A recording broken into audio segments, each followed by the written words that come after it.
తిరుమలకి ఊపుకుంటా వెళ్ళి ఫోటోలకు ఫోజులు ఇచ్చే రోజక్క ఏమైపోయింది? ఈ రోజున మరి లడ్డు ప్రసాదాల గురించి, ఆ ఫిష్ ఆయిల్ కలిసింది దాని గురించి, వీటేటి గురించి మాట్లాడదే ఏ రోజక్క ఏమైపోయావు ఇప్పుడు?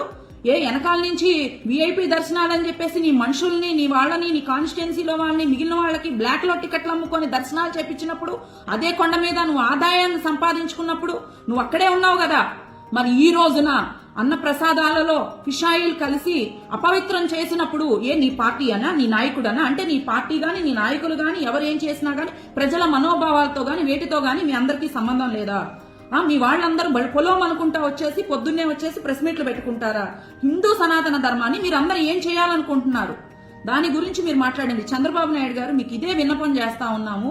ఇలాంటి వెధవలు, సన్నాసులు తిరుమల విషయంలోనే ఇలా చేశారు అనంటే, శ్రీశైలం విషయంలో గాని, అన్నవరం విషయంలో గాని, లేదంటే మన కనకదుర్గమ్మ గుడి విషయంలో గాని ఇంకా ఎన్నో రకాల అసంతృప్తి పాల్పడి ఉంటారు.